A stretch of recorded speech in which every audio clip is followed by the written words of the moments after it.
swag, young God, stay drippin'. Spilling champagne on a boat, big pimpin'. Life is but a dream, look bitch, stop trippin'. You know what it is, you know what it isn't. She just get it poppin' every time daddy visit. Drinking by the pool, go ahead and take a dippin'. Life is but a dream, we livin', stop trippin'. You know what it is, you know what it isn't. Slides down, and throws it down! If you don't like that, you don't like NBA basketball. Oh, no, he did.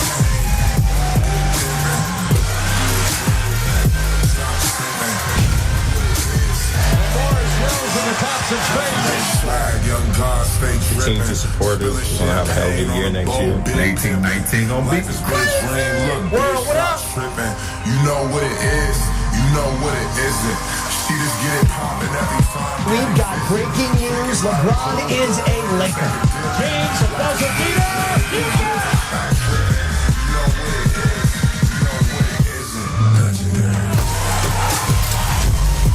Welcome to your Kodak moment.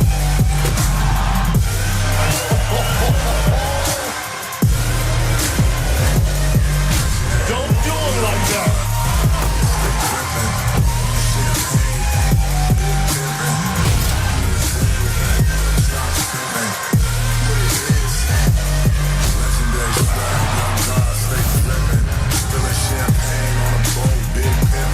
Life is but a dream, look bitch, stop trippin'. You know what it is, you know what it isn't. She just get it poppin' every time daddy. Oh, how did he keep his balance there? Take it dippin'. Life is but a dream, we livin', stop trippin'. You know what it is, you know what it isn't. This might be the most interest I've had in an NBA season in years. Literally anything can happen. You get like chills thinking about what could happen. Vous êtes bien sur Radio Off Basket, la radio qui vous parle de NBA, la radio qui vous écoute. Basketball, c'est le mieux à la radio. La radio qui vous parle de NBA, c'est Radio Off Basket. Le basketball, c'est mieux à la radio.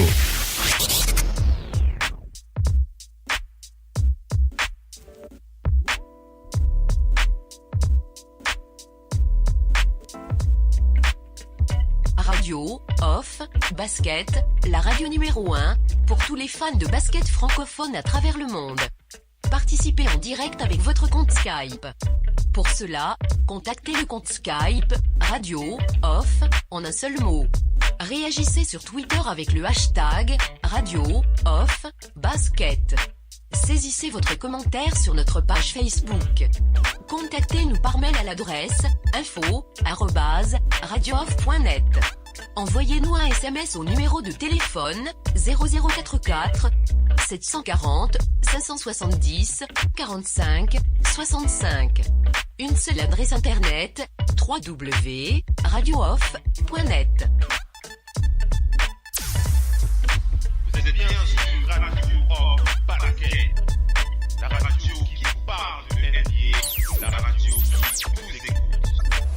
Basketball, c'est le mieux à la radio. What am I hoping for this season? I'm hoping my guy brings Showtime back to LA. I hope the Warriors are ready to be tested. Yeah.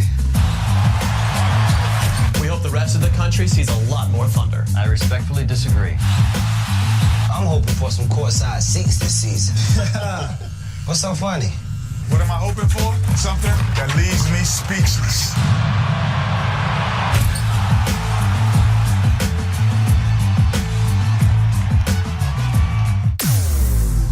Vous êtes bien sur Radio Off Basket, la radio qui vous parle de NBA, la radio qui vous écoute. Basketball, c'est le mieux à la radio. La radio qui vous parle de NBA, c'est Radio Off Basket. Le basketball, c'est mieux à la radio.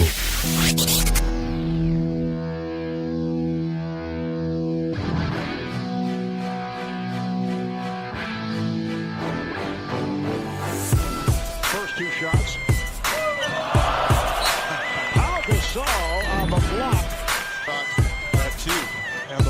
have turned if they want. Again, an assist. Here's Aldridge. Rebounded by Curry. Oh, beautiful pass for Harden. Gasol's had another terrific season for the Memphis Grizzlies, going all the way. With a torn thumb ligament, but he came right back, and here he is in the All-Star game. LeBron came on a couple of years ago here against the Knicks as James lines it up for three and does it again.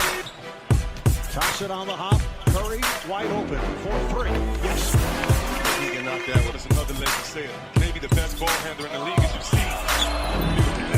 Russell Westbrook stolen away by Curry.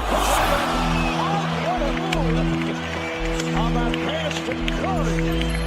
You have to move out the guard's way. This is a game for guards. Catch and shoot by Walker. And he's 91% at the foul at his quarters to the other side. Wade and has those staggering numbers. Oh, the tip is missed by Lillard, kept alive by Westbrook, who hammers it home. Lamar, fear into the heart. It's something even when the guy misses, he moves the crowd. Oh, the reverse. Westbrook did the rest. Aldridge slips it over to Teague and he lays it home. Bienvenue la famille. Bienvenue à toute la famille du basketball. Merci d'être connectés les amis sur le parquet de la radio off. Une fois de plus en direct live avec Oncle Phil le basket sur le parquet. Comme tous les mardis sur le parquet de la radio off. C'est donc de Big NBA Show. De Big NBA Show, l'émission qui nous permet de faire le point sur l'actualité de la NBA, les derniers matchs, les dernières news, les derniers potins, les dernières informations, tout ce qui touche à cette ligue que nous apprécions tant. On n'oublie pas de rappeler à tous nos auditeurs que cette radio digitale est une radio partenaire officielle NBA. C'est une véritable fierté de l'annoncer, de le préciser, de le rappeler à nos auditeurs. Donc n'hésitez pas à en parler à vos proches, n'hésitez pas à faire tourner l'info et n'hésitez pas surtout à télécharger l'application officielle qui vous permettra d'accéder au talk show de cette radio Oncle Phil Basket, l'application officielle de cette radio digitale disponible gratuitement sur Google Play. N'hésitez pas à la télécharger et bien entendu ça vous permettra de rester connecté à l'NBA, regarder l'actualité de l'NBA dans votre poche. Allez, sans plus tarder, on va enchaîner avec la suite de l'émission puisqu'il s'agit de faire le point sur le programme de ce soir. Beaucoup d'éléments à partager avec vous, très chers auditeurs. Et on va commencer par le programme, hein. C'est ce que je disais tout à l'heure, je me répète un petit peu, mais je vais y aller. Donc on va commencer, bien entendu, hein, dans The Big NBA Show, on en a l'habitude, on commence par la partie Big Up. Ensuite, on aura les dossiers de cette semaine. Après avoir bien entendu fait le point sur l'intégralité des matchs de la nuit de lundi à mardi. Et bien entendu, on a quelques dossiers à partager avec vous, avec les Rockets de Houston. On va se poser la question concernant James Harden. Est-ce qu'il est toujours votre candidat? Est-ce qu'il fait partie? Est-ce qu'il est votre candidat à sa propre succession? James Harden. On va se poser la question concernant les Nuggets de Denver. On va ouvrir le dossier des Nuggets de Denver. Cette équipe qui fait sensation dans la conférence Ouest. S'il y a une équipe... on va pas dire qu'on ne les attendait pas dans le dur du dur de cette conférence Ouest. Mais on le savait, on le sait. C'est bien les Golden State Warriors qui sont assis sur le trône de la NBA et de cette conférence Ouest. Mais lorsque vous voyez en deuxième place de cette conférence Ouest les Nuggets de Denver avec 9 victoires et une seule défaite, il y a de quoi se poser de sérieuses questions sur cette équipe des Nuggets. Donc on va ouvrir ce dossier ce soir. On va aussi parler notamment des Timberwolves du Minnesota. Que faut-il aux Timberwolves pour gagner un seul match à l'extérieur? Mesdames et messieurs, les Timberwolves du Minnesota qui n'ont toujours pas gagné de match à l'extérieur. Et on va se poser la question ce soir sur le parquet de la radio. Pourquoi est-ce qu'ils n'y arrivent pas? Et bien entendu, on va analyser le cas des Pistons de Détroit, une équipe chère au cœur de certains auditeurs, certains fans, comme votre serviteur ici présent, les Pistons de Détroit, qui démarrent mal. Et on va se poser la question, pourquoi est-ce que ça ne va pas dans cette équipe? Et on n'oublie pas les toutes dernières news de la NBA. On fera aussi un petit crochet du côté de la famille Ball pour prendre des news de Lamelo. On a quelques news à partager avec vous concernant Lamelo Ball dans quelques instants sur le parquet de la radio. Restez bien connectés, à tout de suite.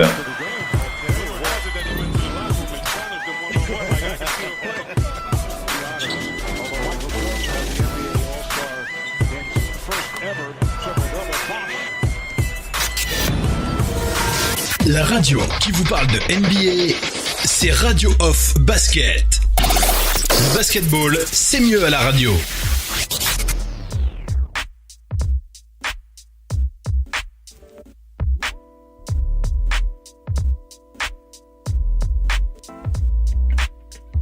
Radio Off Basket, la radio numéro 1 pour tous les fans de basket francophone à travers le monde. Participez en direct avec votre compte Skype. Pour cela, contactez le compte Skype Radio Off en un seul mot. Réagissez sur Twitter avec le hashtag Radio Off Basket. Saisissez votre commentaire sur notre page Facebook. Contactez-nous par mail à l'adresse info@radiooff.net. Envoyez-nous un SMS au numéro de téléphone 0044 740 570 45 65. Une seule adresse internet www.radiooff.net. Vous êtes bien sur Radio Off Basket, la radio qui vous parle de NBA, la radio qui vous écoute. Basketball, c'est le mieux à la radio. Jusqu'où ça va aller? Jusqu'où ça va aller, bordel de merde? Vous allez me dire?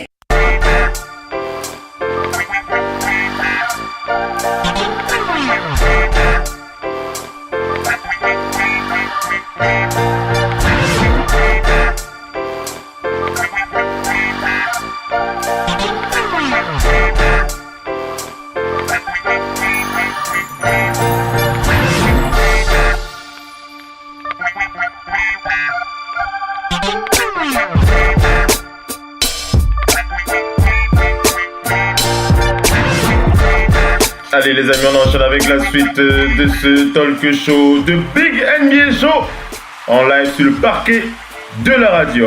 On va enchaîner avec les Big Up, mais avant on va passer sur le parquet pour accueillir les panélistes qui sont présents. Et on va commencer par aller du côté de Paris, pour accueillir Missy qui est avec nous ce soir. Bonsoir Missy, comment vas-tu en ce mardi? Bonsoir, je suis un peu souffrante, mais bon. Allô Missy, est-ce que tu m'entends? Oui. Missy, vas-y, exprime-toi, c'est bon, vas-y. Je suis un peu souffrante, mais on est là. Ah, d'accord. Ça va aller un peu, une petite grippe, un petit mal de gorge? Non, c'est des douleurs que j'ai. Ah, d'accord. Ok. C'est une douleur que j'ai, mais qui ne s'en va pas.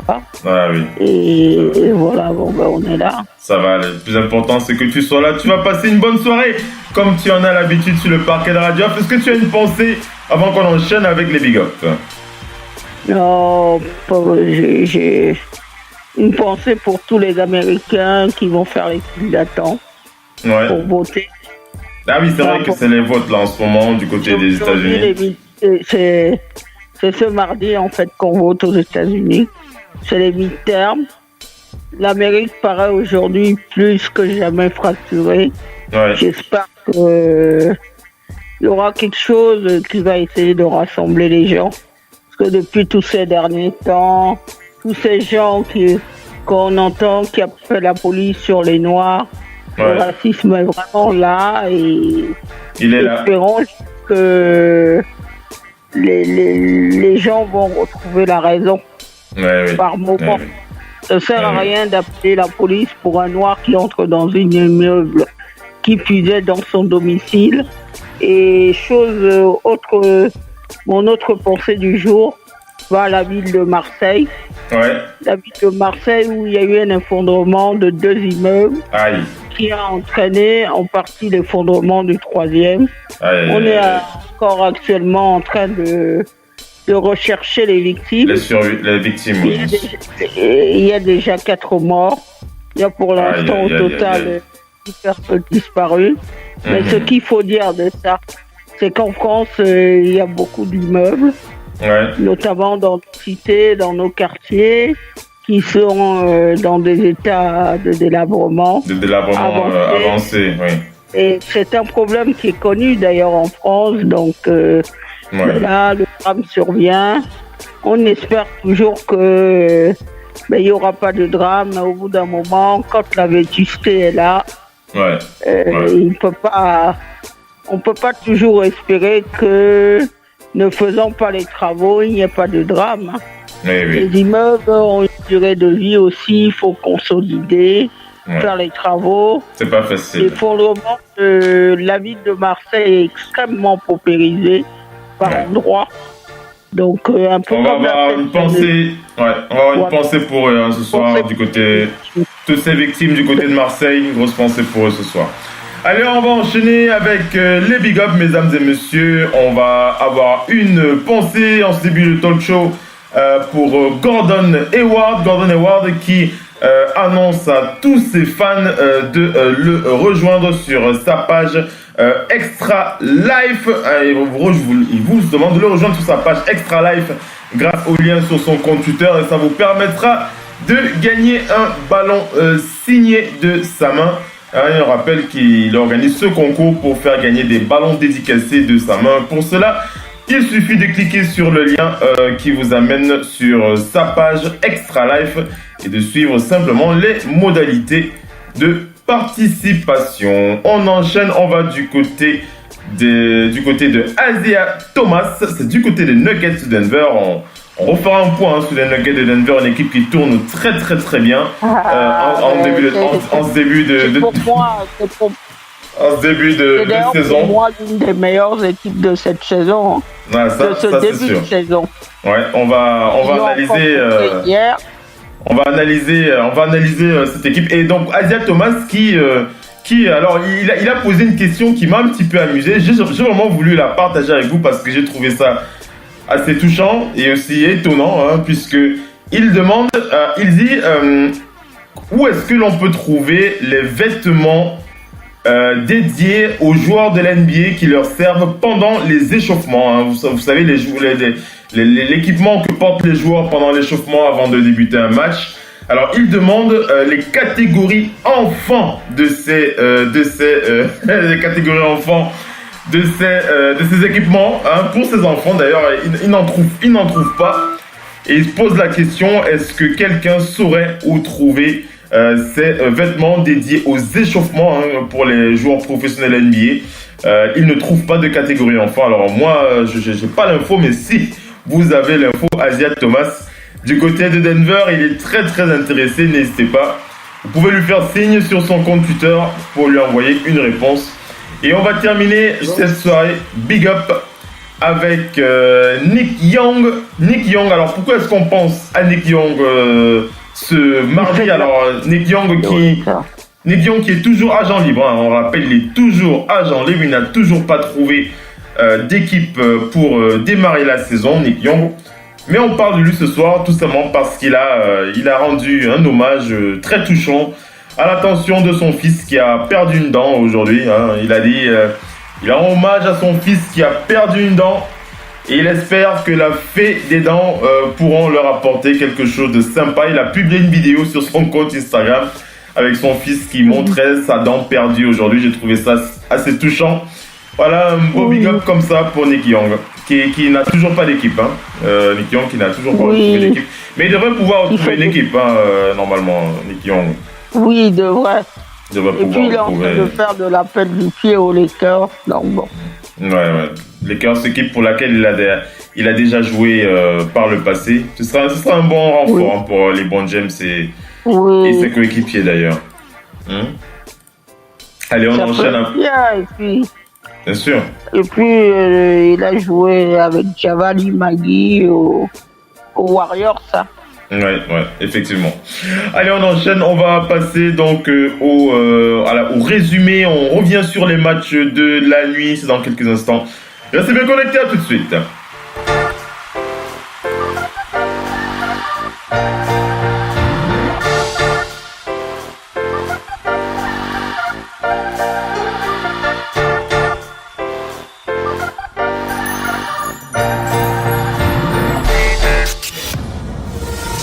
La radio qui vous parle de NBA, c'est Radio Off Basket. Le basketball, c'est mieux à la radio.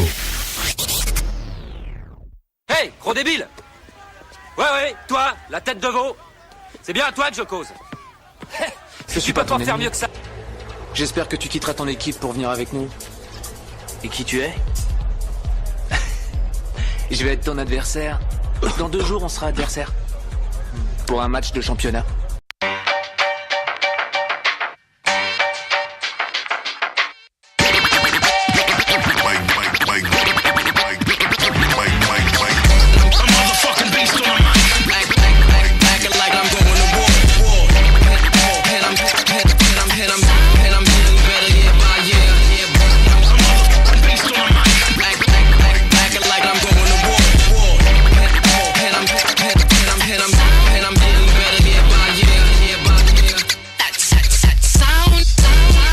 Allez les amis, on enchaîne avec la suite de ce talk show. The Big NBA Show rentre dans les résumés des matchs de la nuit. Ces matchs qui nous ont fait tirer des poils des oreilles. Ces matchs que nous avons appréciés. Ces matchs que nous avons vraiment aimés. Et on va commencer par parler de cette rencontre. Missy qui abordait le cas des Rockets en off. On va parler de ce match des Rockets face aux Pacers d'Indiana. On rappelle qu'ils étaient menés une bonne partie du deuxième et du troisième quart-temps. Les Rockets qui sont revenus dans le score, dans le match, suite à une très très belle performance de James Harden et une défense assez bien maîtrisée pour remporter un 3e match consécutif pour les Rockets à l'extérieur. 98-94. On rappelle que le MVP de la saison dernière, James Harden, a signé 28 points. 7 sur 15 au tir, 4 bons, 6 passes. Il a rentré en plus du 3 points pour passer devant à 36 secondes de la fin. Et 4 lancers francs clutch afin de garantir la victoire pour lui et ses coéquipiers. Quant à Victor Oladipo, il était à 28 points, 6 rebonds, 2 passes. Il a tout fait pour ramener aussi la victoire pour les siens. Il a, avec ses 2 tirs à 3 points dans les dernières minutes pour les ramener dans le match à 24 secondes du match. Mais c'est bien les Rockets qui ont garanti cette victoire. Rockets et ce James Harden, je vous l'ai dit, 28 points, 4 rebonds et 6 passes pour James Harden. Alors, Missy, qu'est-ce qu'on peut dire sur cette équipe des Rockets de Houston? On rappelle que c'est une équipe qui a mal, enfin une équipe qui n'a pas bien démarré, il faut le dire. Ils sont actuellement, on rappelle leur position dans le classement, les Rockets de Houston qui sont 4, 5, 6, 7, 8, 9e de la conférence Ouest avec 4 victoires pour 5 défaites. Une équipe qui démarre mal, mais bon, une équipe qui relève doucement la tête, on va dire ça comme ça. Missy, vas-y, enchaîne. Oui. Ce qu'il y a, c'est qu'ils ont d'ailleurs très bien démarré le match. Hein. Ouais. Ils étaient bien sur le premier quart-temps, avant de sombrer dans le deuxième et le troisième. Et finalement, c'est James Harden, clutch. Ouais. On ne peut pas dire aussi que Victor Oladipo n'était pas clutch, mais c'est vraiment les actions de James Harden dans les dernières secondes du match qui ont permis la victoire. Oui. Maintenant, on sait cette équipe de Houston elle est une très bonne équipe. Mais sauf que cette équipe a parfois des passages à vide. Et les passages à vide... En tout cas, en début de saison, ils payent... oui, ça pardonne pas. Vas-y. Le passage à vide, quand vous êtes une équipe comme Houston et que vous défendez très très mal, hier, ils reviennent parce que ils reviennent aussi défensivement. Ça veut dire que quand vous êtes mené, vous ne devez pas simplement vous contenter de scorer. Vous devez faire les stops. Ouais. Et ça, à un moment donné, ils ont commencé à limiter. Ouais. Indiana qui prenait les tirs, qui marquait beaucoup. À un moment donné, quand vous le limitez et que vous faites les stops, et puis il y a la connexion qui a très bien fonctionné, qui fonctionne d'ailleurs très bien. C'est cette connexion, comment on l'appelle le Suisse là? Je mets son nom. Quel joueur? Avec Chris Paul, tu veux dire? Non, le joueur suisse. Clint Capella. Clint Capella, voilà. C'est ça. Et pourtant, je me souviens bien. La connexion Clint Capella, James Harden marche assez bien. Oui, hier, on l'a bien vu, mais au début de saison, on ne la voyait pas bien. Beaucoup d'équipes oublient ça. Il faut toujours se baser sur ce qui marche très bien. Ouais. Ne venez pas pour faire table rase d'autres choses. Les Warriors marchent très bien parce qu'ils savent à un moment donné que la connexion KD, Curry, elle est très très bonne. Donc, quand ils travaillent, ils tiennent toujours compte de ce qu'ils savent le mieux faire. Ouais. Ne prenez pas un tir dans une zone où vous n'êtes pas certain. C'est pour ça que beaucoup d'équipes que nous jugeons bonnes actuellement, type les Boston Celtics, ils ont du mal. Ils ont beaucoup de mal en ce moment. Ouais. Ils ont beaucoup de mal. Alors avant d'attaquer les Celtics, on va poser la question. Avant de parler des Celtics, on va revenir sur les Celtics tout à l'heure, Missy, mais restons sur les Rockets pour le début de cette émission. Je veux poser une question concernant l'MVP. Hein. J'ai vraiment envie de poser la question au vu de cette douzaine de matchs qu'on a déjà vu, cette quinzaine de matchs qu'on a vu. Est-ce que pour toi, Missy, au vu de ce que les Rockets ont produit, au vu de ce que James Harden lui-même sur le plan individuel produit en ce moment, est-ce que pour toi, James Harden est ton favori pour le titre de MVP? Est-ce qu'il est favori à sa succession, Missy? Non, c'est pas James Harden. Ouais. James Harden a déjà obtenu ce titre et puis il va falloir plus. Tu penses qu'il ne va pas aller à la poursuite de ce titre cette saison? Ouais. Il va falloir être bien classé. Quand on regarde le cas de Russell Westbrook, c'était un triple-double durant toute une saison. Donc, l'exploit est même incommensurable. C'est pour ça qu'on l'a donné à Westbrook. Sans vraiment en tenir compte du classement de OKC. Parce que l'exploit lui-même, ça veut dire qu'il a plus 10 dans trois catégories. Pour cette saison, tu ne vas pas le mettre dans la discussion de ce titre de candidat pour ce titre de MVP. D'accord. Il est dans la course, mais je ne le donne pas à James Harden. Tu ne le donnerais pas à James Harden. Faisons réagir le Doc ONP qui est sur le parquet. Le Doc ONP, est-ce que tu m'entends? Est-ce que le Doc m'entend? Oui, bonsoir.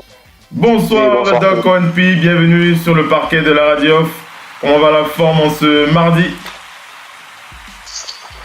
Oui, ça peut aller un peu un coup de froid là, mais ça va. D'accord. Il y a eu pire. Voilà, on était sur le match des Rockets, cette victoire des Rockets à l'arraché, on va dire ça comme ça, face aux Pacers d'Indiana avec un excellent James Harden, 28 points, 86 passes. Alors au-delà des difficultés qu'ont les Rockets en ce début de saison, hein, on a déjà donné leur classement tout à l'heure, 9e de la conférence Ouest avec 4 victoires pour 5 défaites. Donc je vous pose la question, est-ce que pour toi James Harden reste ton favori à sa propre succession pour le titre de MVP de Doc ONP? Non, à l'instant, si. Non. À l'instant T. Non. Il reste pas, mais après, on verra. La saison est longue parce qu'on sait la saison est longue, oui. Il y a des joueurs. Pour l'instant. Oui. Il y a des joueurs qui peuvent enchaîner 3 mois fulgurants entre janvier et mars, et ça change tout, mais. À l'instant, sinon, après sa blessure est aussi en cause, hein, la blessure et les performances de son équipe jouent aussi. il faut le dire. Parce qu'il y a aussi certains qui ont pris de l'avance. Hein. Il y a certains qui ont pris de l'avance. 9-10 matchs joués là. Il a nettement eu mieux que lui. Et je me dis que si, ayant eu ce Graal qu'il voulait depuis 3-4 ans, où il était deuxième, troisième, deuxième. Et donc, non, mais je veux dire, il est tellement passé à côté que l'année dernière, c'était dur de ne pas le lui donner. Parce que depuis plusieurs années, il était numéro 2 chaque fois. Derrière Curry, c'était lui, je pense. Derrière Westbrook, c'était lui. Non, c'était pas lui. Il y a des années où il n'a pas été cité. Hein. Il y a des années où il avait 26, il ne faisait même pas. Mais ça faisait un moment que tout le monde se disait pourquoi Harden, il ne l'a pas. Mais parce que quelqu'un avait toujours fait mieux que lui. Je pense que cette saison, vu la façon dont ils ont été éliminés la saison dernière, il doit juste agir comme tous les champions qui sont passés par là et qui ont déjà eu ça. Maintenant, il s'est débarrassé de ce poids, avoir ce MVP. Donc cette saison, il faut qu'il travaille stratégiquement pour le titre. Et travailler pour très souvent, ça te fait passer à côté. Si tu gères bien ta saison, tu peux passer à côté du titre de MVP parce que ton objectif, c'est les playoffs et aller jusqu'au bout. Ouais, effectivement. Vas-y, Messi, un peu d'enchaîne, vas-y. Et d'ailleurs, juste une chose. Savez-vous quels sont les 3 meilleurs scoreurs de cette ligue? Il y a 3 noms. Vas-y. Les 3 joueurs qui ont marqué. C'est Curry, Embiid et Kemba Walker, je pense. Non, c'est Curry, Embiid et Durant. Les 3 joueurs qui ont mis... J'ai pas entendu le 3e nom, Messi. C'est dans l'ordre Curry. Ouais. La 2e personne, c'est Jojo. Ouais. Embiid. Ouais. Et la 3e personne, c'est Kevin Durant. Kevin Durant, d'accord. Oui, mais Durant, dans les moyennes, il n'est pas... Durant, en moyenne, il est 5e marqueur, je pense, dans la moyenne maintenant. Kevin Durant est 3e en nombre de points marqués. C'est au point. D'accord. Donc vas-y, conclue ici et puis j'enchaîne. Donc tu t'as terminé avec... Non, ce qu'il y a pour dire, c'est que forcément, et puis on connaît, hein, c'est pas toujours les scoreurs qui l'ont eu. Hein. Bien sûr. Si c'était que les scoreurs, Kevin Durant n'en aurait pas un. Hein. Il en aurait plusieurs. Allez, on enchaîne avec le match d'Oklahoma City. C'était face aux Pelicans de la Nouvelle-Orléans. Avec une frayeur qu'on a eue pour Russell Westbrook en fin de match. Mais bon, on va vous donner ces nouvelles tout à l'heure. Il va plutôt beaucoup mieux. On rappelle que les Pelicans étaient les Thunder étaient donc à domicile pour recevoir les Pelicans. Et donc le Thunder a remporté un 5e match consécutif sur un score de 122-116. Et ils ont donc perdu Russell Westbrook sur ce match. 17 points, 7 sur 16 au tir, 7 rebonds, 9 passes. Il est sorti sur une entorse à la cheville à la 4 minutes de la fin du 3e quart-temps, alors que Oklahoma City menait 84-77. Et sans lui, et Paul George et les coéquipiers ont donc déroulé pour aller jusqu'à la victoire. On rappelle que les Pelicans ont réduit l'écart dans les dernières minutes du 4e quart-temps. Puis Dennis Schroeder sur 2 lancers francs et Paul George sur deux nouveaux points qui sur la ligne des lancers francs à 11 secondes de la fin ont scellé la victoire.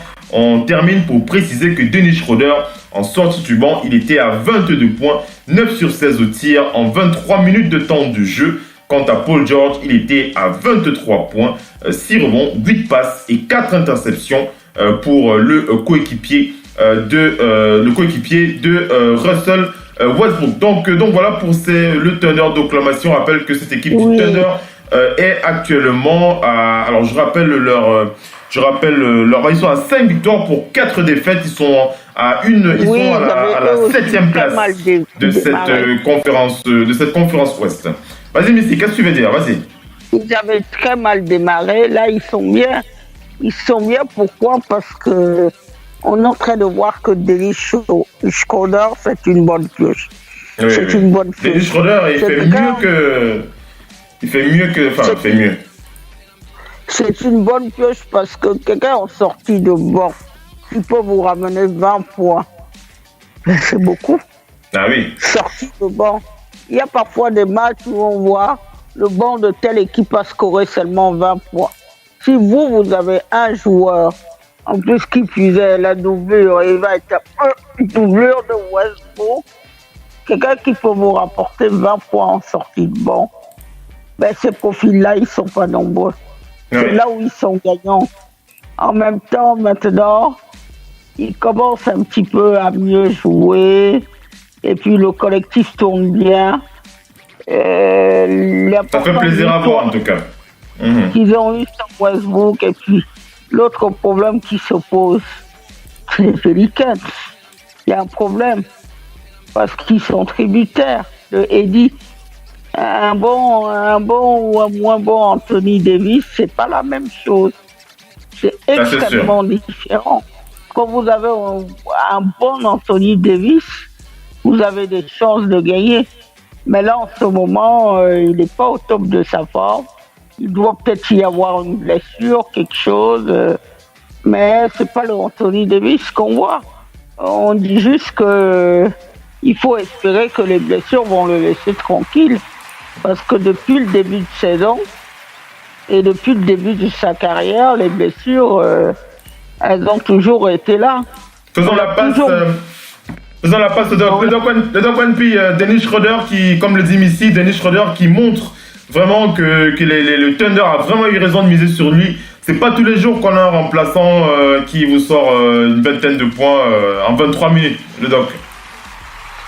Oui, mais moi je l'ai dit en début de saison que pour moi c'est le recrutement, pour moi c'est le plus intéressant. Il laisse partir Melo qui pouvait le faire mais qui n'avait pas l'état d'esprit parce qu'en plus Schroeder arrive en sachant que il est backup mais il y a plusieurs phases de jeu où il sera en même temps que Westbrook sur le terrain parce que ça s'alterne, mais qu'au départ il est backup, mais son potentiel, moi je l'ai vu depuis Atlanta, depuis les championnats du monde et tout, plutôt les championnats d'Europe, on l'a vu, Schroeder même. Schroeder, il envoie l'Allemagne. Schroeder, moi, je me dis, c'est peut-être le plus qui fait que OKC a certes mal commencé, mais cet OKC, moi, je les vois franchement comme le premier avec Denver peut-être. Gros danger pour les Warriors. Mais certes, Houston va revenir petit à petit, mais Houston est tellement dépendant d'un jeu d'adresse d'une personne que je me pose la question comment ils vont faire si la personne est en baisse, parce que vu que défensivement, ils ont perdu des gens. Quand tu ne marques pas, il faut défendre. Tandis que OKC a fait du recrutement qui, pour moi, a comblé ce qui leur manquait. Ils ont comblé vraiment ce qui leur manquait. Leur défenseur va revenir dans la saison. Ils ont pris d'autres défenseurs. Ils ont pris un meneur qui sait attaquer et défendre parce que c'est l'un des meilleurs intercepteurs. Alors, les gens ne le savent pas, mais Schroeder aussi en défense. Et donc, ce qui fait que pour moi, c'est vraiment la recrue qui peut tout changer en espérant que le physique de leur leader ne lâche pas. Ouais, on revient d'ailleurs. Voilà, je donne vite l'info concernant Russell Westbrook. Il a passé des analyses, il a fait analyser sa cheville gauche au rayon X et les résultats se sont avérés négatifs. Pour l'instant, Russell Westbrook n'a rien de grave. C'est un petit endolorissement, mais ça va. Ça va pour Russell Westbrook qui reviendra sûrement très vite.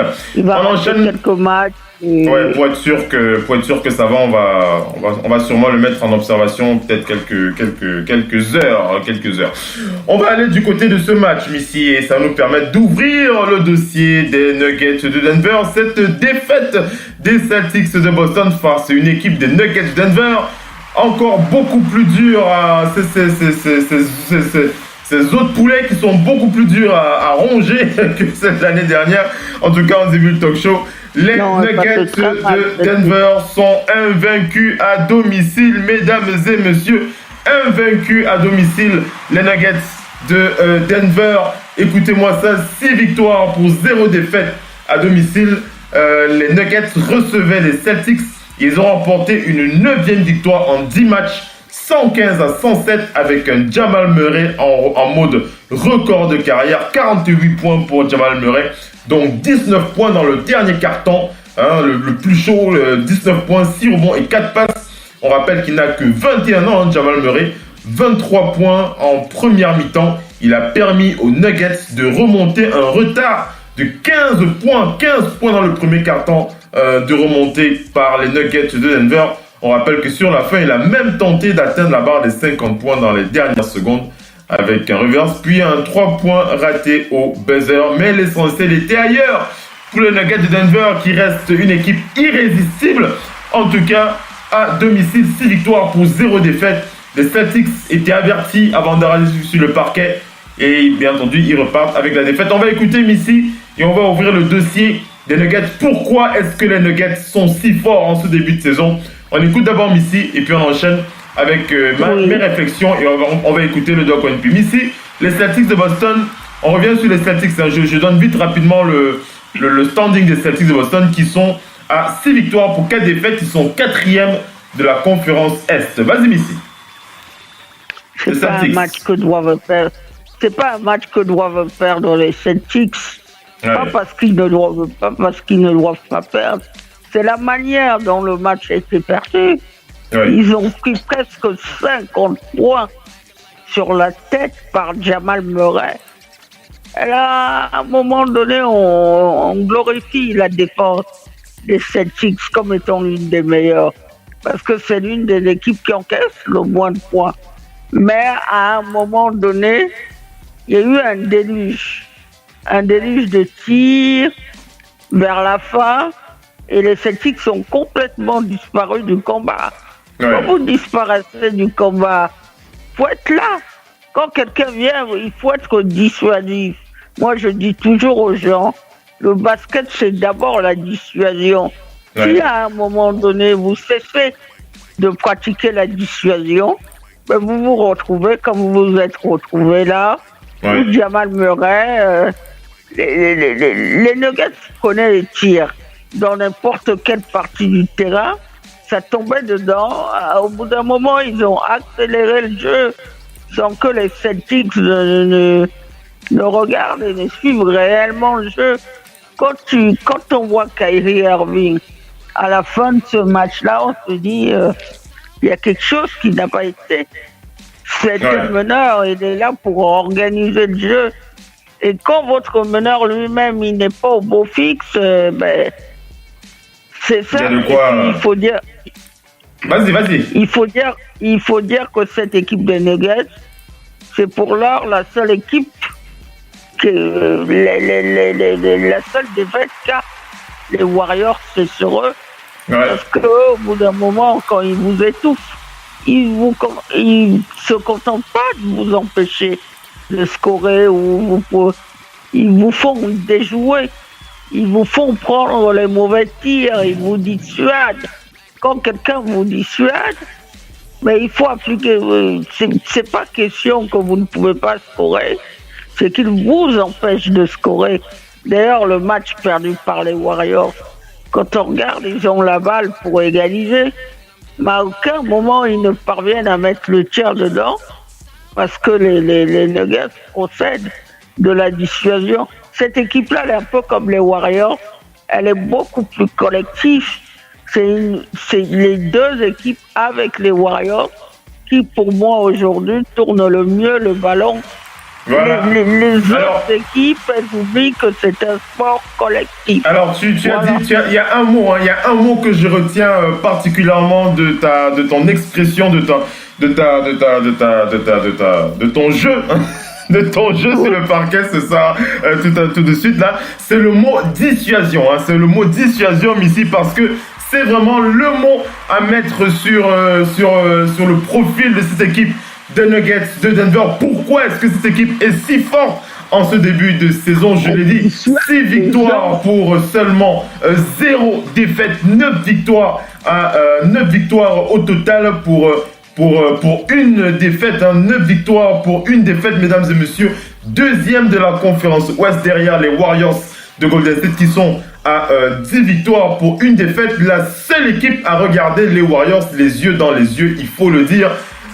Il faut le répéter. Alors pourquoi est-ce qu'ils sont si forts? Je vais vous donner un petit peu mon analyse et on va écouter la réflexion du doc et de Missy qui va aussi réagir. La première chose qu'il faut rappeler concernant les Nuggets de Denver, c'est que ils réalisent actuellement avec cette 9 victoires à une défaite, c'est tout simplement le meilleur départ de l'histoire de la franchise des Nuggets. De toute l'histoire, c'est le meilleur départ en début de saison de cette équipe de Nuggets de Denver. 9 victoires pour une seule défaite. On rappelle aussi que l'une des forces de cette équipe, et ça va sûrement se rapprocher au mot dissuasion que disait Missy tout à l'heure, c'est qu'ils ont non seulement ils ont une très très bonne équipe, une équipe soudée, on parle des titulaires de cette équipe, mais la deuxième équipe, l'équipe remplaçante, est extrêmement bien soudée. Les équipes des Nuggets de Denver ont une deuxième équipe bien positionnée, avec des joueurs comme Monte Morris, Michael Porter Jr. ou encore Isaiah Thomas qui apportent beaucoup dans cette seconde unit.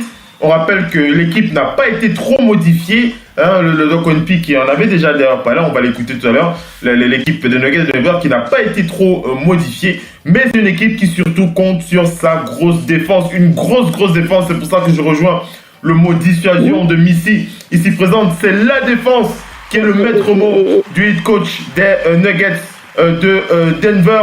C'est bien lui qui tient à la baguette cette stratégie, une grosse capacité défensive qui limite leur adversaire à moins de 100 points, dont les Warriors de Golden State.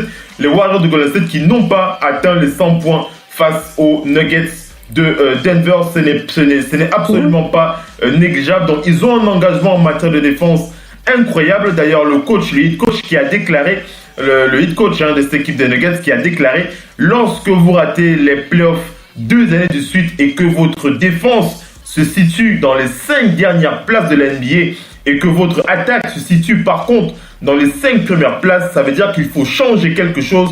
Vous ne pouvez pas refaire les mêmes erreurs à chaque fois. Et finalement, les Nuggets ont réussi à redresser la barre, en tout cas pour ce début de saison. On rappelle que les Nuggets occupent la 3e place en termes d'efficacité défensive derrière les Bucks de Milwaukee, derrière les Celtics de Boston. On rappelle que leur jeu était assez catastrophique. En tout cas, la défense était l'un de leurs gros problèmes il y a encore 2 ans. Et cette année, ils ont rétabli les pendules à l'heure avec une grosse défense.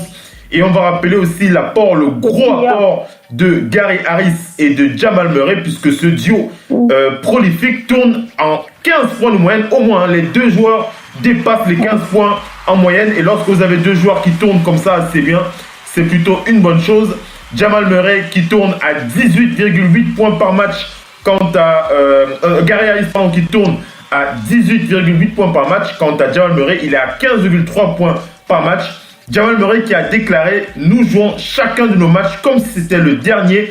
Et je pense que la chose la plus importante, nous en avons parlé au training camp, je pense que tout le monde a le sentiment que si nous perdons un seul match, cette défaite va nous hanter toute la saison. Jamal Murray. J'adore le discours de ce jeune garçon qui n'a que 21 ans. On va écouter le Doc Onpi sur ce qu'on a dit et puis on va écouter Missy. Missy, les Nuggets irrésistibles en ce début de saison, le Doc Onpi. Oui, effectivement, mais ça, je l'avais dit. Tu l'avais dit, oui, effectivement. Tu l'avais dit, ouais. Les Nuggets, c'est le modèle des Warriors, juste qu'ils n'ont pas les noms des Warriors parce que ils ont, pour compenser le fait qu'il n'y ait pas de Steph Curry, ils ont 3-4 artilleurs à 3 points, voire même 5, parce que n'oublions pas que le petit Espagnol qui sort du banc là est très très dangereux, mais dedans ils ont mieux que les Warriors, parce que dedans, on l'a dit, Millsap est revenu de blessure. Je ne sais pas si vous voyez les 3 points qu'il met ou les paniers quand il attaque le cercle. On sent une expérience terrible.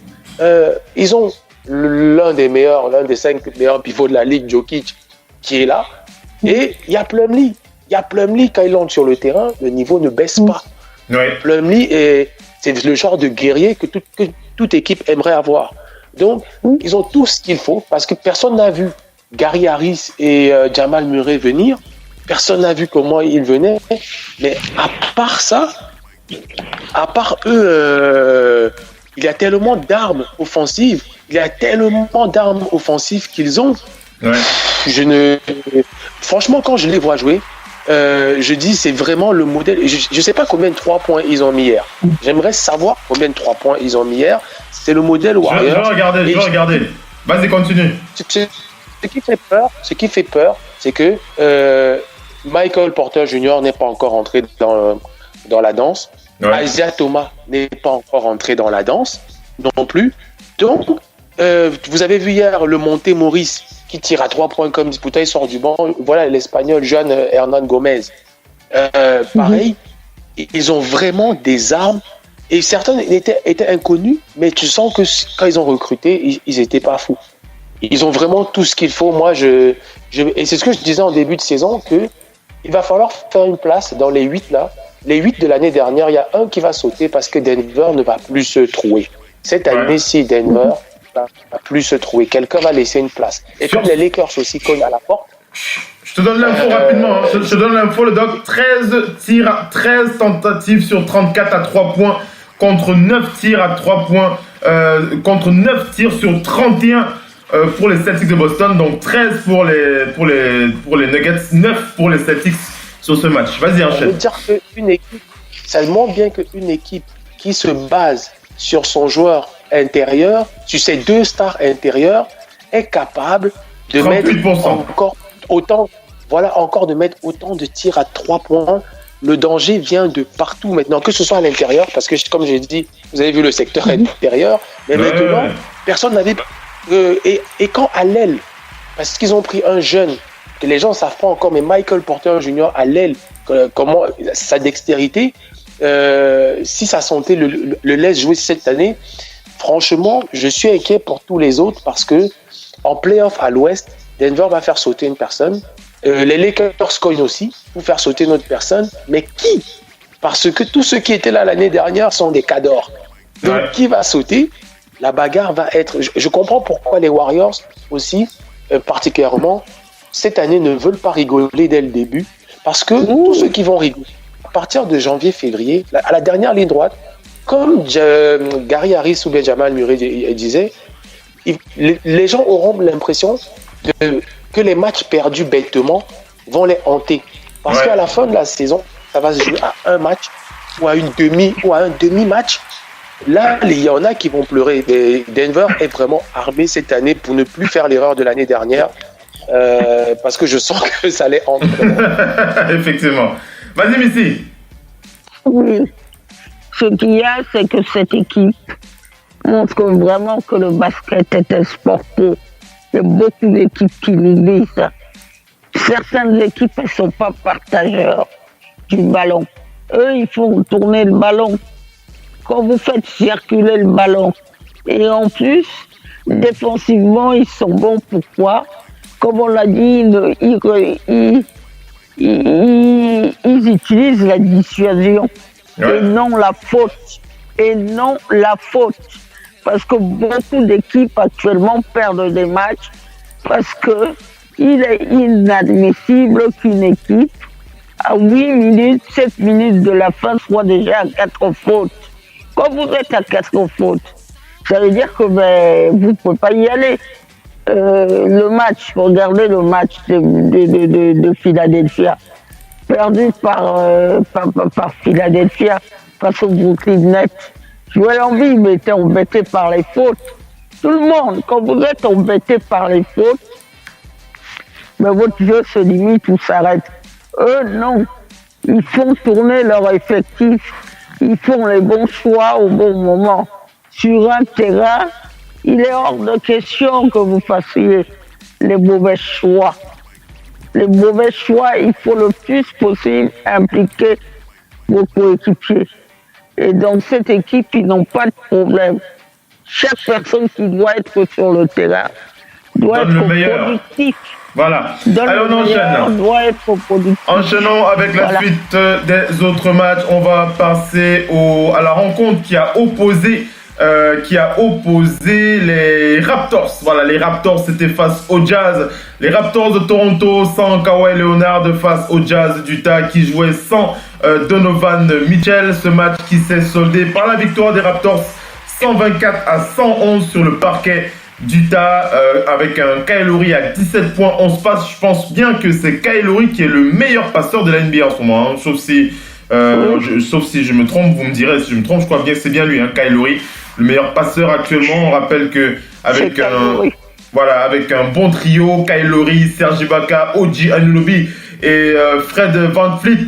Je parlais du trio Serge Ibaka, OG Anunoby, Fred VanVleet, qui ont scoré 17 points chacun sur ce match. On rappelle que Kawhi était au repos, il reposait sa cheville gauche, et Donovan Mitchell qui n'a également pas du tout joué. Il est touché à une entorse, il a une entorse au niveau de la cheville gauche également. Voilà, victoire des Raptors 124-111, mais on va surtout parler d'une belle performance des coéquipiers de Kawhi qui sont présents, hein. On va citer bien sûr notre compatriote Pascal Siakam qui est bien présent, et ça fait plaisir de le voir jouer à un si haut niveau. On enchaîne, Missy, je vais parler du Magic face aux Cavs avec le héros de la soirée, c'était le Français Evan Fournier. Alors Evan Fournier qui lui il a un souci avec son adresse en début de saison, il faut le dire, il faut le marteler ce soir. Si vous êtes fan d'Evan Fournier, il faut le rassurer. Evan Fournier qui n'est pas, il est vraiment en galère avec son tir, mais c'était lui le héros, hein, pour son équipe dans la nuit face aux Cavs. Deuxième victoire d'affilée sur un score de 102-100 au Amway Center. Il était auteur de 15 points, 5 passes, et il a planté le shoot de la gagne à 7 mètres du buzzer.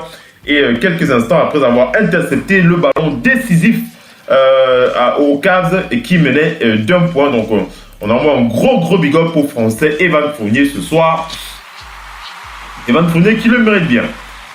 On enchaîne, on va... De toute façon, la situation des Cavs est compliquée. Oui, les Cavs. Avec cette histoire d'entraîneur, de tout ce qui est en train de se passer, c'est une équipe où ne règne pas la sérénité.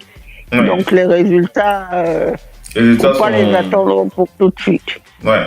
On enchaîne, on va parler des Bulls face aux Knicks de New York avec l'énorme match, mesdames et messieurs, l'énorme match de Zach LaVine. Ça va nous permettre de vous poser la question sur le duel de l'émission de ce soir. Zach LaVine face à Jamal Murray, mesdames et messieurs. On va vous poser la question, mais avant de vous poser la question, vous devinez un petit peu de quoi je vais parler. Je vais résumer le match des Bulls face aux Knicks. C'était la soirée de Zach LaVine avec un record en carrière également pour lui. 41 points, 13 sur 25 au tir, 84 passes. La totalité des points de l'équipe dans la deuxième prolongation décisive. Remporté 8-7 et le lance-franc de la victoire à 0,2 secondes au buzzer pour garantir le succès de son équipe. 116-115 pour Zach LaVine. 41 points pour lui. Il a été énormissime face aux Knicks de New York. Et je vais vous poser la question. Le Doc One P. On commence par le Doc. Alors le Doc. Oui. Oui le Doc, je te pose la question. Et si tu devais donner le titre de MIP aujourd'hui, ce 6 novembre, à 22h, 23h même, si tu devais donner le titre de MIP à Zach LaVine ou à Jamal Murray, à qui est-ce que tu le donnerais, le Doc ONP? À chaud comme ça, à chaud. Je fais exprès de ne pas te donner les stats en moyenne, hein, mais j'ai vraiment envie d'avoir ton sentiment comme ça, à chaud. Sur les deux joueurs. Oui, le titre de la saison. Oui. Jamal Murray ou Zach LaVine? Ah, si c'est... Non, si c'est depuis le début de la saison, c'est Zach LaVine. C'est Zach LaVine, mais ce qu'il réalise, là, c'est que hier soir, je le donne à Murray, mais ce que LaVine fait depuis le début de saison, c'est incroyable. 27 points, 3 passes, 5 rebonds pour Zach LaVine en moyenne par match, mesdames et messieurs, depuis le début de la saison. LaVine est terrible, il est incroyablement efficace en attaque. Quant à Jamal Murray, il est dans un collectif, effectivement, 18 points, 3 passes, 4 bons, mais ça se discute quand même. Jamal Murray qui n'est pas n'importe qui non plus. Vas-y le Doc, et après on fait réagir ici. Vas-y. Zach LaVine suit les pas.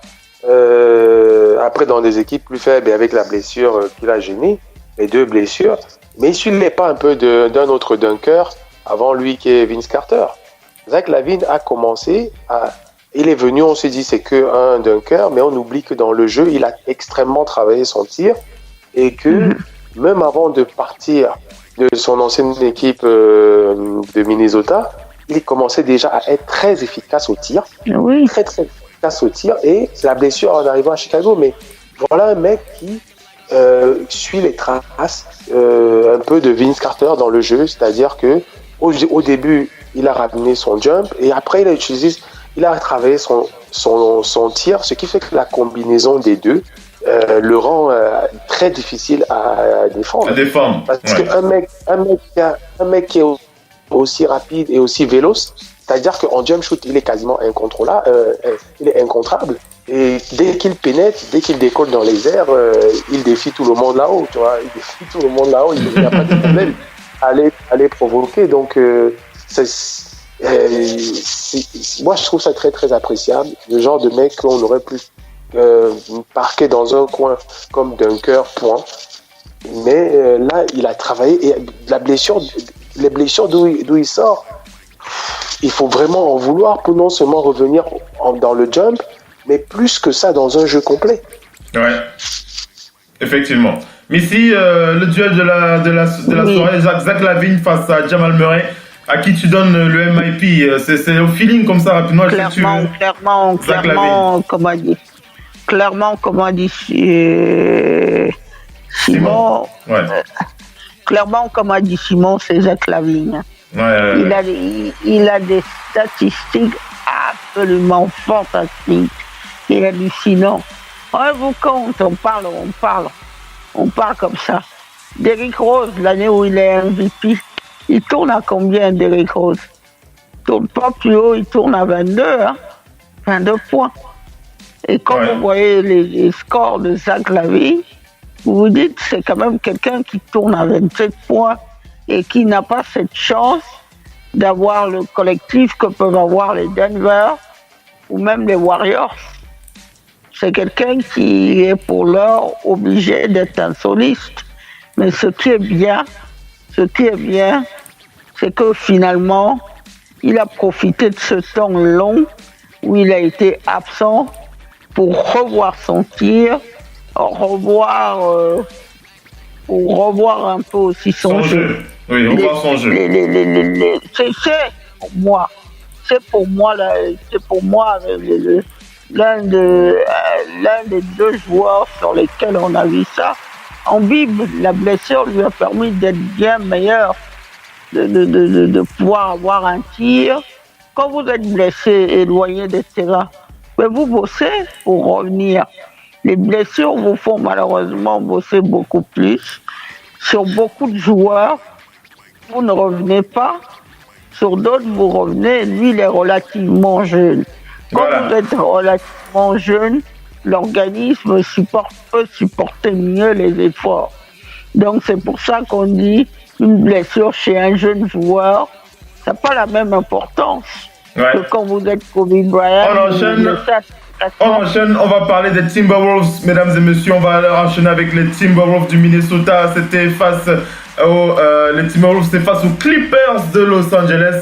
Retour sur ce match avec des Clippers qui ont donc gagné ce match aux dépens des Wolves, mené par 3 joueurs avec au moins 20 points. Tobias Harris, 22 points, 8 sur 16 au tir, 10 rebonds. Danilo Gallinari, 22 points, 7 sur 16 au tir. Lou Williams qui était à 20 points, 7 sur 17 au tir, 6 passes.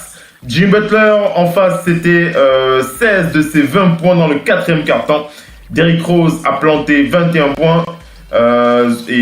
Donc voilà, mais ils ont sonné la révolte. Ils ont sonné la révolte en fin de match pour revenir au score, mais ça n'a pas suffi. Les Clippers qui répondaient à chaque fois à leur adversaire se sont donc rapprochés à 1 point. Karl Anthony Towns qui a terminé la soirée avec 20 points, 12 rebonds et 4 contres, mais ça n'a pas suffi pour les Loups qui ont perdu ce match et ça va nous permettre de poser la question.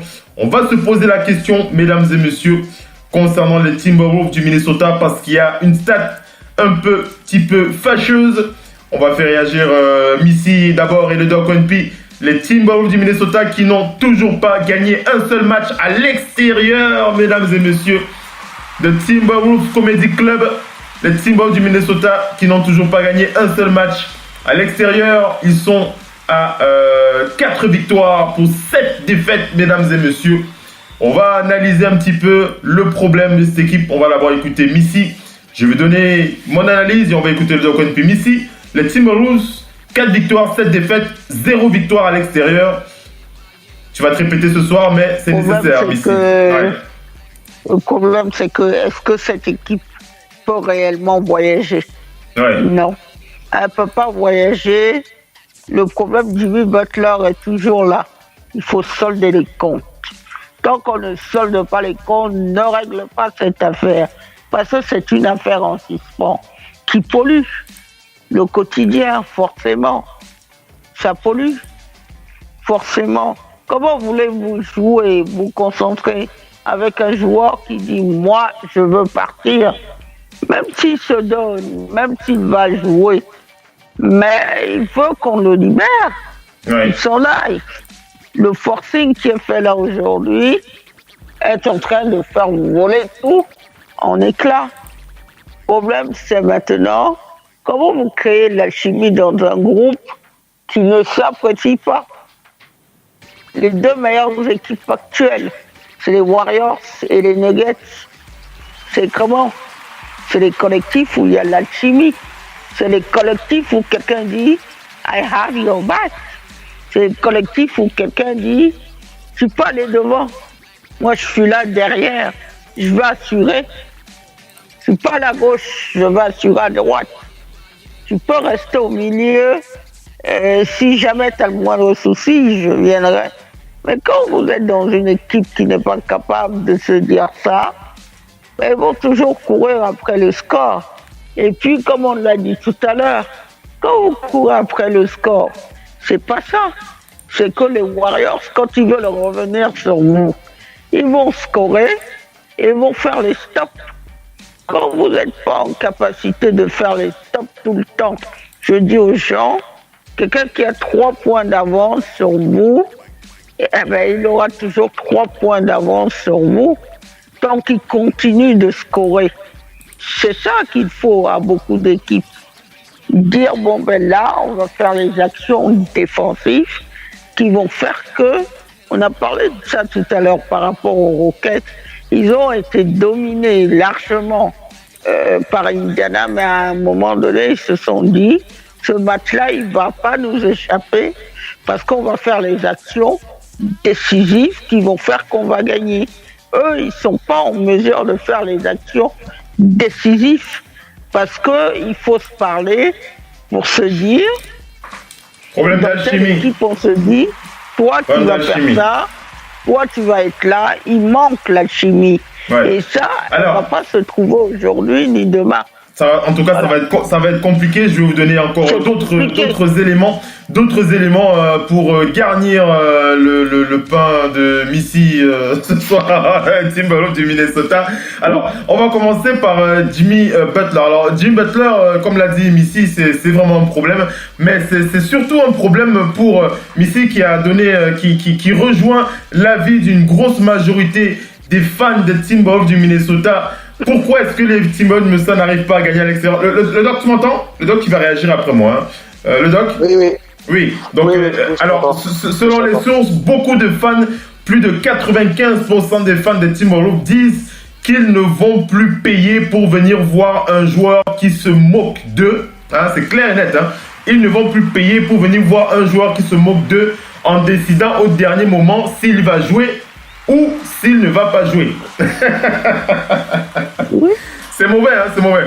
Et on rappelle que d'autres sources précisent que la franchise des Timberwolves, la franchise n'arrive plus à vendre autant de billets que par le passé. Les résultats de la vente des billets est catastrophique. Les responsables de cette partie du business de la franchise sont absolument furieux en ce moment et ils ne veulent plus voir ce cirque. Hein, dans cette équipe, c'est comme ça qu'ils l'appellent. Hein, c'est un véritable cirque qui se déroule aux Timberwolves. Et un autre point qui le critique, c'est le problème de Jimmy Butler, c'est que Jimmy Butler ne joue pas son rôle de relais, de relais avec le coach, puisque Jimmy Butler, il est l'un des rares, si ce n'est le seul, à tenir tête à Tom Thibodeau. Mais malheureusement, il ne joue pas son rôle de relais avec ses coéquipiers lorsqu'il s'agit de mettre en place les systèmes. Et Jimmy Butler qui joue plus le rôle de pompier. Hein, il est plus celui qui va venir éteindre, il court pour venir éteindre les braises, que ce soit en fin de match. Et ce n'est pas ce qu'on attend de lui. On attend de lui un rôle de leader qui ne joue pas. Et ce qui est surprenant, c'est que personne dans les vestiaires n'ose s'en prendre à Tom Thibodeau et à Jimmy Butler de toutes les façons dans le match. Mais bon, il respecte le fait que Jimmy soit le seul à s'exprimer à Tom Thibodeau, en face de Tom Thibodeau, mais malheureusement il ne joue pas son rôle de leader dans cette équipe. On rappelle que les Timberwolves vont affronter les Lakers prochainement et les Kings sera vendredi. On espère qu'ils vont gagner un des deux matchs en tout cas puisqu'ils jouent à l'extérieur. Et on va terminer avec ce dernier point. C'est un autre expert ESPN qui a remarqué ça. C'est la boulimie qu'a Derrick Rose en fin de match. La boulimie de tir Derrick Rose qui se rappelle au bon souvenir de son extraordinaire performance avec près de 50 points. Lorsque le 4e carton prend le bout de son nez, Derrick Rose commence à tirer de partout. Il ne l'aimait pas forcément. Mais c'est aussi un petit problème pour les Timberwolves du Minnesota. On va faire écouter le Doc One P. On va écouter le Doc One P et puis on va enchaîner. Le Doc One P, comment tu as envie de réagir? Les Timberwolves, ouais, c'est. Oh là là, je sais même plus quoi dire d'eux parce que.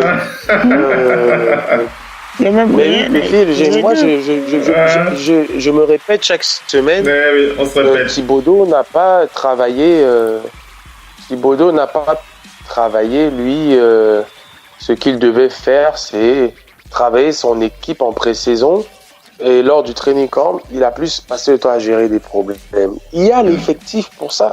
Ouais. Avec ou sans Butler, peut-être Butler c'est plus fort, mais les problèmes commencés, tu passes. Tu ne peux pas brader votre préparation par tous ces trucs médiatiques, déplacements pour convaincre un joueur, bavarder dans les médias et tout ça, tout ce micmac qu'il y a eu et tout ce remous. Ça ne permet pas de travailler une préparation dans le calme. Et pour moi, avec les joueurs qu'il a là, il aurait pu déjà travailler. Qu'est-ce qu'ils ont de moins que certaines équipes qui jouent bien là? Même sans Butler, ils ont sur le papier une équipe déjà meilleure que les Clippers qui jouent mieux. Déjà meilleure que les Lakers qui jouent, mais qui se débrouillent. Pour l'instant, il y a beaucoup d'équipes qui sont dans le dur. Et je ne vois pas pourquoi lui, il a insisté sur Butler. Maintenant, que Butler reste ou pas, ça fait du bordel, parce que tu as même vu. C'est ce que je disais. Même les fans, ils en ont marre. Les fans, ils en ont marre. Ouais. Les fans, ils en ont marre. En plus, ils se foutent de la gueule. Ils se foutent de la gueule de toute la franchise, de l'organisation. Parce que tu peux pas choisir tes matchs et dire non, là, je joue pas, je vais me reposer. Parce que soit c'est mal géré dans la communication. Ils ne doivent jamais laisser ce genre de message passer. Ils doivent le mettre sous forme de blessure, machin truc, pour que au moins dans la communication, ça respecte l'organisation. Mais non, mais ils ne le mettent même pas sous forme de blessure. C'est parfois repos et ce genre de truc. Comment il se repose en début de saison là? Quel repos? Il a quel âge? Donc ça passe pas du tout. Donc même dans la communication, ils sont pas bons. Et je peux te dire que même en face des autres joueurs, vu qu'il ne fait pas de miracle chaque fois qu'il revient, ce serait encore le type de joueur qui chaque fois qu'il revient en plante 35, plus les paniers de la victoire, plus XY, mais son seul bon match a été face aux Lakers. C'est pour ça qu'on dit il choisit ce match.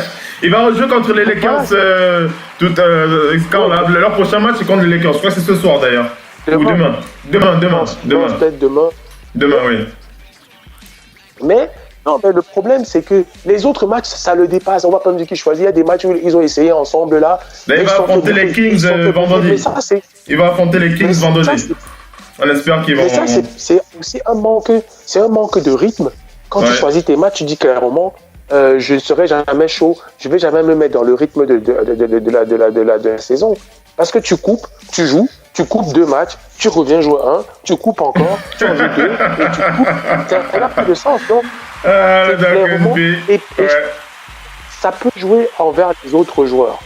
Les autres joueurs. Et quand je pense que le plus beau match de la saison, celui de Derrick Rose, a été fait sans lui, a priori, la franchise a peur de le placer au placard pour le moment et se dire que bon, on ne peut pas continuer comme ça, donc reste à côté. Si le jour où tu décides de jouer 10 matchs consécutifs au moins, tu peux venir, mais sinon, ne nous emmerde pas.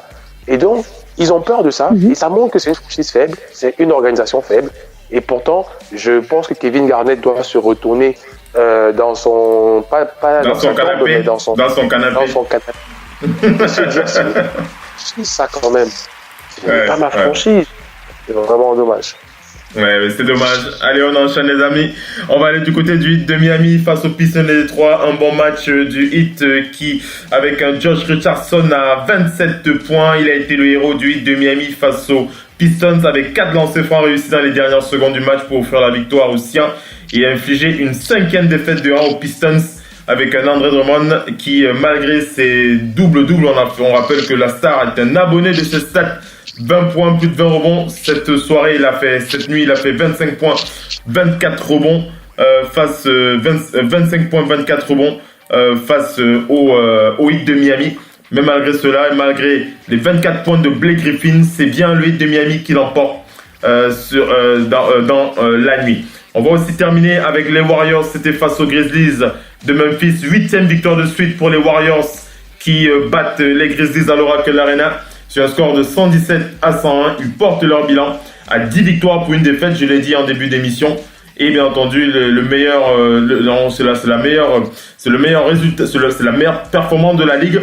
Les Grizzlies qui sont désormais à 5 victoires et 4 défaites avec ce second revers en 24 heures. On rappelle que Klay Thompson du côté des Warriors était le meilleur marqueur avec 27 points, 3 sur 7 à 3 points. Kevin Durant était à 22 points. 6 rebonds, 6 passes. Quant à Stephen Curry, il a mis du temps pour se mettre en route.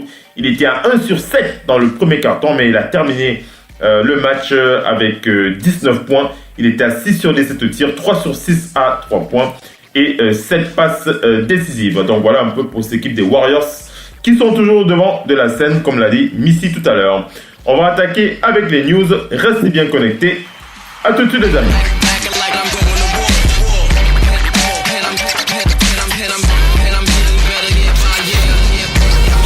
La radio qui vous parle de NBA, c'est Radio Off Basket. Le basketball, c'est mieux à la radio.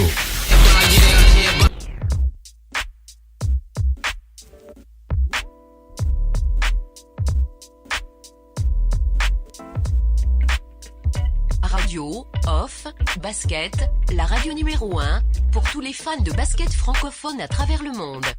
Participez en direct avec votre compte Skype. Pour cela, contactez le compte Skype Radio Off en un seul mot.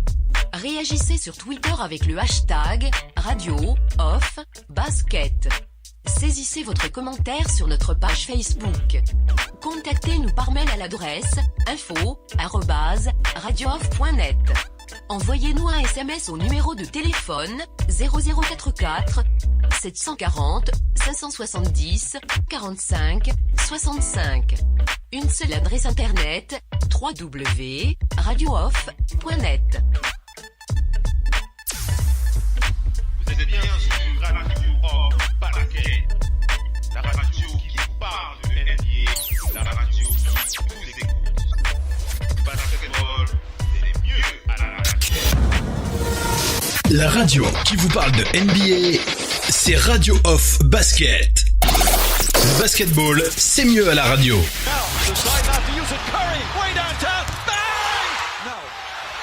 Anthony for three. Bang! In your face, all over the place. We're online 24/7. 24/7. You're listening to the hottest internet station. Radio Hall of Fame Basketball. The first NBA radio for all the fans around the world.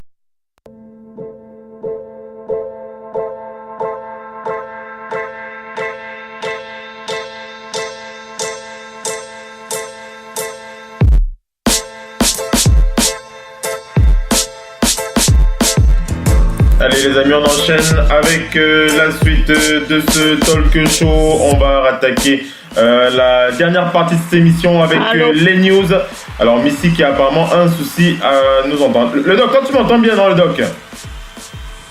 C'est parce que Missy elle a un problème ce soir. Le doc, tu m'entends bien, le doc ONP? Missy qui ne m'entend pas, je vais... Oui, je coupe juste le... Non, je vérifier. Je t'entends, je coupe le micro. D'accord, parce que Missy ne m'entend pas apparemment. On va lui demander de relancer sa connexion. Apparemment, elle pourrait avoir un petit souci. Allô? Alors, le temps qu'on règle ce problème avec Missy, on va enchaîner. On va enchaîner avec les infos. On va commencer par faire le point sur les Pistons de Détroit. Les Pistons de Détroit qui eux aussi ont un début de saison compliqué. On rappelle que cette équipe des Pistons, ils sont 6e. Non, pas 6e. 1, 2, 3, 4, 5, 6, 7, 8e de la conférence Est. 4 victoires pour 5 défaites. C'est une équipe qui a du mal à démarrer la saison. Et le coach Dwayne Casey a décidé de prendre une décision. On va pas dire une décision difficile, mais il a décidé de pas de se séparer de son joueur, mais de mettre son titulaire sur le banc. Il s'agit de Stanley Johnson, le meneur de jeu des Pistons de Détroit. Stanley Johnson qui a été mis au banc. On rappelle que Stanley Johnson, qui était titulaire depuis le début de la saison, a donc été remplacé par Glenn Robinson. Dwayne Casey qui a déclaré dans les médias, il n'y a pas de problème Stanley Johnson dans notre équipe, mais nous avons quand même perdu 4 matchs d'affilée et il était temps de faire des changements dans notre équipe. On rappelle que selon Dwayne Casey, il y a des gros problèmes de circulation de balles et un gros problème d'alchimie. On rappelle que Stanley Johnson, sur le plan individuel, il a seulement marqué 17 points lors des 3 derniers matchs. Et on voit clairement que ça ne va absolument pas pour lui. Il tire à 35%. Il est à 25% à 3 points. C'est pas la première fois qu'on aborde le cas de Stanley Johnson. Stanley Johnson qui déjà la saison dernière avait été pointé du doigt. Ça fait 2 ans même qu'on parle de Stanley Johnson du côté des Pistons de Détroit. Ça ne va pas avec ce joueur. Donc NP, tu te souviens, c'est pas la première fois qu'on aborde le cas Stanley Johnson aux Pistons de Détroit. Ça ne va pas. Ça ne va pas avec lui. Missy, tu m'entends bien? On ne t'entendait pas tout à l'heure. Allô, Missy? Ah, d'accord, c'est bien là. On écoute le doc d'abord et après tu réagis. Le doc, ONP? Le doc? Est-ce que le doc peut réagir? Le doc m'entend? Allô? Le doc ONP? Bon, on va faire réagir Missy le temps que le doc remette son micro. Missy, je parlais de Stanley Johnson qui est... ce n'est pas la première fois qu'on aborde le cas de Stanley Johnson. Ça fait déjà 2 ans que le joueur n'arrive pas à prendre ses marques avec les Pistons de Détroit. Et Dwayne Casey qui a décidé de le mettre sur le banc. Il a décidé de le remplacer. Il titularise maintenant Glenn Robinson. On espère que ça va permettre à Stanley de réfléchir et de se relancer. C'est pas facile pour Stanley Johnson. Le problème était déjà là avec Van Gundy. Oui. Le problème était déjà là. C'est un problème qui est connu, qui est identifié. C'est quand même, il faut le dire, cette franchise dont on parle, cette équipe des Détroit Pistons, c'est quand même une équipe de guerriers. Parce que l'histoire des Pistons, elle se raconte. Mais même le Michael Jordan, quand vous interviewez Michael Jordan sur les Pistons, il peut que vous dire du bien de cette franchise, qu'il l'a longtemps traumatisé. Parce que Jordan est tout. Il a été un très bon joueur, mais il y a ces années, de la fin des années 90, où il tombe sur les Pistons, qui ne l'ont pas lâché du tout. On connaît le bon Michael Jordan, on connaît Joe Dumars qui était tout le temps sur Michael. Donc c'est une franchise qui vient quand même d'une ville qui s'appelle Détroit, qui a énormément souffert. Quand vous êtes payé des millions pour jouer au basket, votre comportement doit être irréprochable vis-à-vis de votre équipe. On ne vous pardonne pas. On peut vous pardonner que ça arrive au début, vous venez d'entrer à la NBA, mais de moins en moins, on vous pardonne. C'est difficile, ce début de saison. C'est difficile, hein. C'est difficile, mais à lui de changer ça. Il peut, il a les moyens pour faire ça. Il a cette chance que l'est dans la NBA. En tout cas, il y a un vrai problème d'alchimie entre ces joueurs. C'est vrai qu'on a parfois un Blake Griffin qui peut nous sortir des gros scores à 50 points, un Andre Drummond qui peut un habitué des doubles-doubles, mais ça ne fait pas une équipe. Hein. Il faut améliorer l'alchimie, il faut améliorer la cohésion de jeu, tout ça. Il faut que tout le monde prenne sa part dans une équipe. Voilà. Donc, on enchaîne. Une bonne équipe qui tourne bien doit tourner avec tout le monde. Ouais. On enchaîne, on va du côté des Cavs de Cleveland pour parler de cette bonne nouvelle. Enfin, une bonne nouvelle pour les Cavs de Cleveland. C'est important de le préciser. Il s'agit donc de la signature de Larry Drew. Larry Drew qui conclut enfin donc un accord avec les Cavs de Cleveland pour le reste de la saison. Et on rappelle un contrat partiellement garanti pour 2020. On rappelle que le contrat de Larry Drew sera donc racheté par les Cavs s'ils décident de se passer de ses services. On rappelle que Larry Drew négociait ce contrat depuis la séparation avec Tyronn Lue.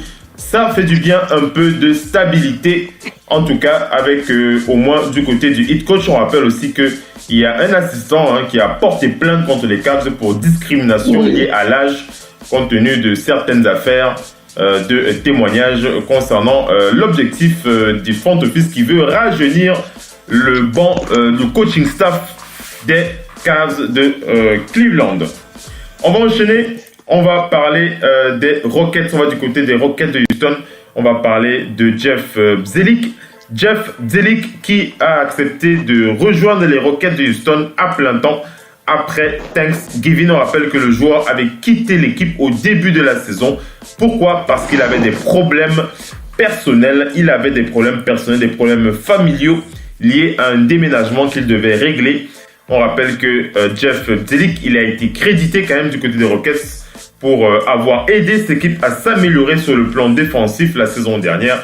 Donc les Rockets sont bien heureux de le voir revenir dans leur rang. Donc les Rockets qui ont des gros soucis en défense et la présence de Jeff dans l'effectif de cette équipe ne sera pas de trop. Il pourra apporter sa pierre à l'édifice. On va enchaîner, on va aller du côté des Lakers de Los Angeles pour confirmer donc la signature de Tyson Chandler qui fait partie vraiment du plan de Luke Walton pour améliorer en tout cas au niveau du jeu intérieur. Luke Walton qui voit vraiment l'apport de Tyson Chandler dans cette équipe. On rappelle que Chandler sera le backup de Javale McGee et Chandler qui a accepté de laisser $2 millions aux Suns de Phoenix pour quitter cette équipe. Il a mis $2 millions sur la table sur son salaire. On rappelle qu'il aura l'occasion de récupérer son salaire lorsqu'il aura rejoint les Lakers. C'est le cas puisque sa signature a été confirmée. On rappelle que LeBron James a déclaré « Nous aimons le fait d'avoir un vétéran, LeBron James qui a dit « Nous sommes très heureux d'avoir un vétéran comme Tyson Chandler dans notre équipe. C'est un joueur qui joue très dur, il est très intelligent et voilà, il va nous apporter beaucoup de profondeur dans cette équipe. » On rappelle que du côté dans notre équipe, nous avons parfois beaucoup de mal au niveau de la profondeur du banc.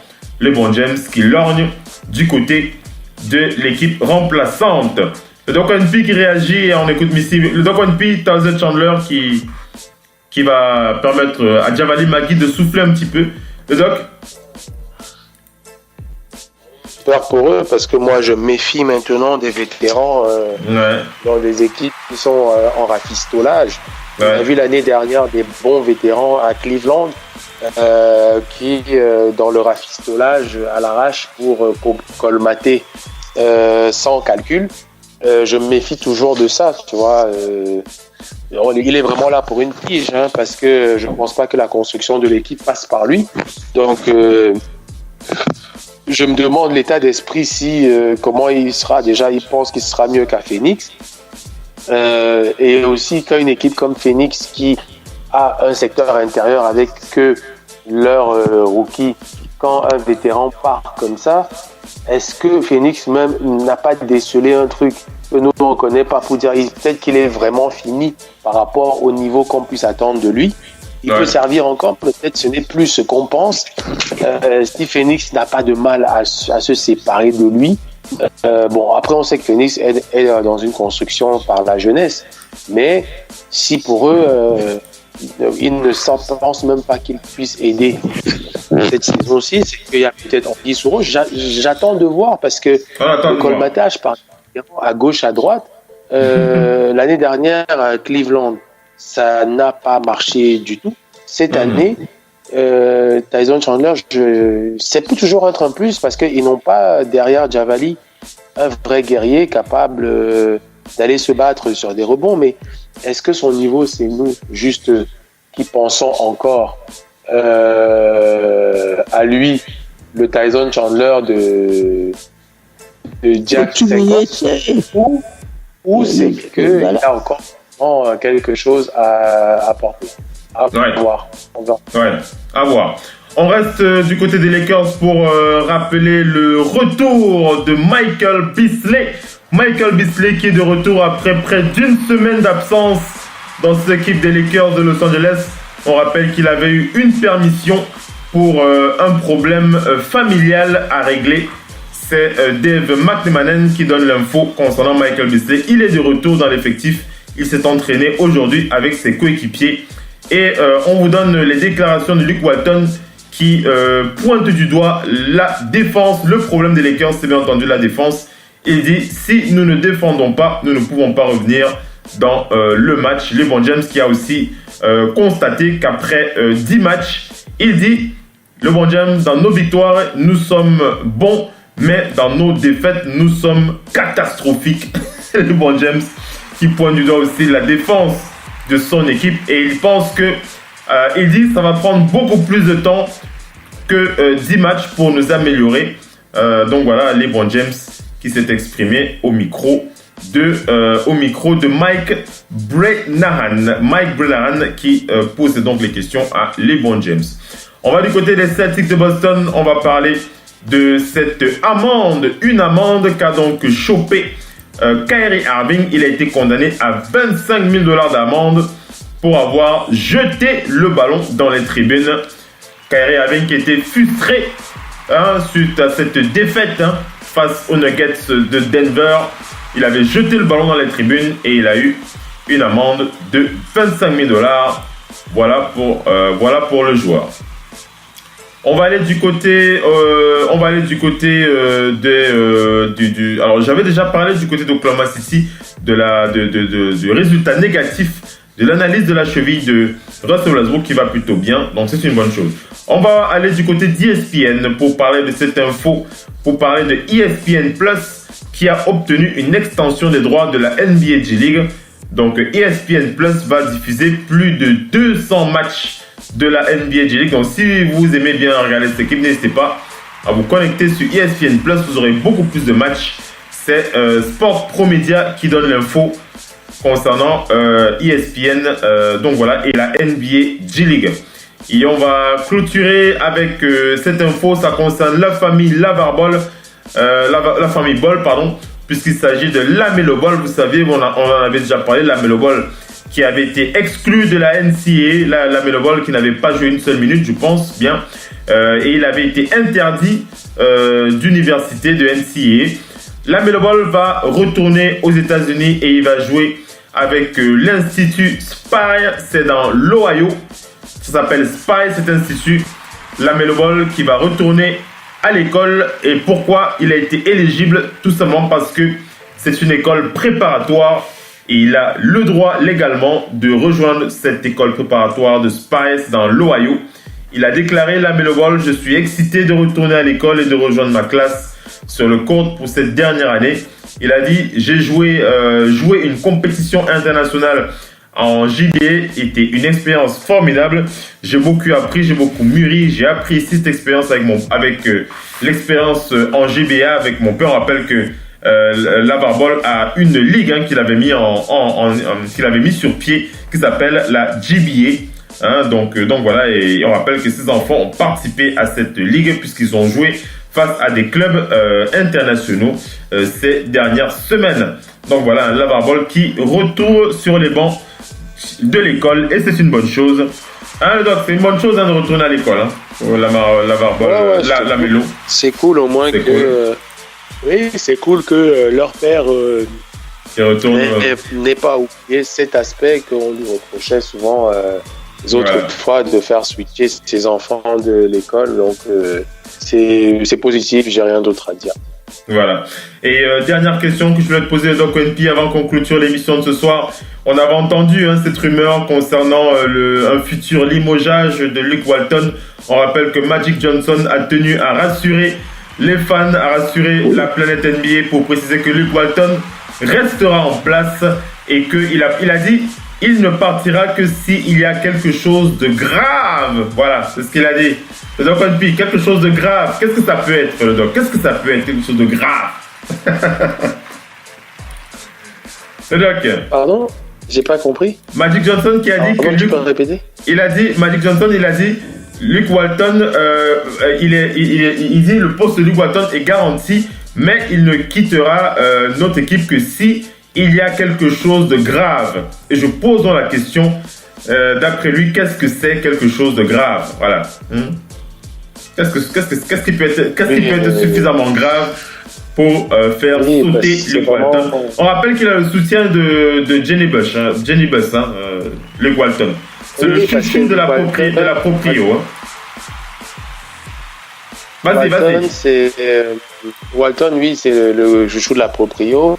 Ouais. Et Magic, lui, il veut absolument jouer avec tous, attirer la star et chouchouter la star.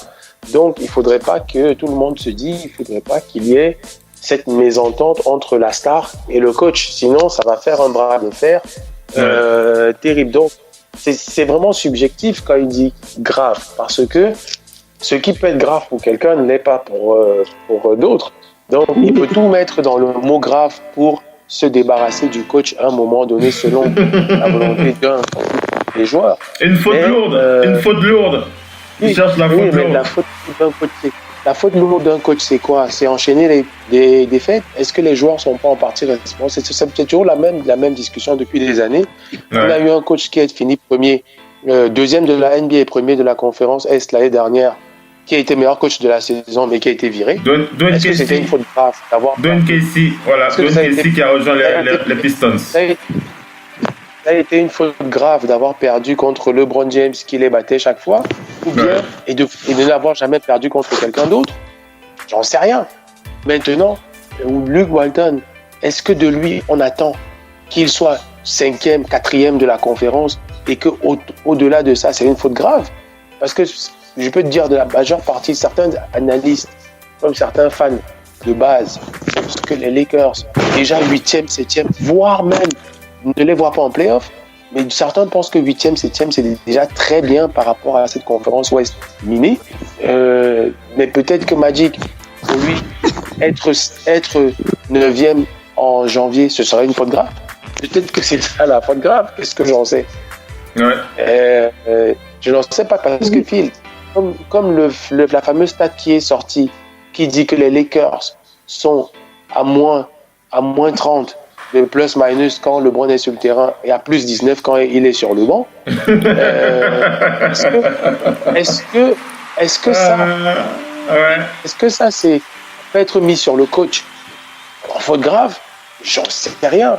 Ouais. Donc il y a 10 choses qui peuvent être fausses graves, mais le problème c'est que la Magic a nettement mis son dévolu sur la star parce qu'à partir de la star il veut en attirer d'autres.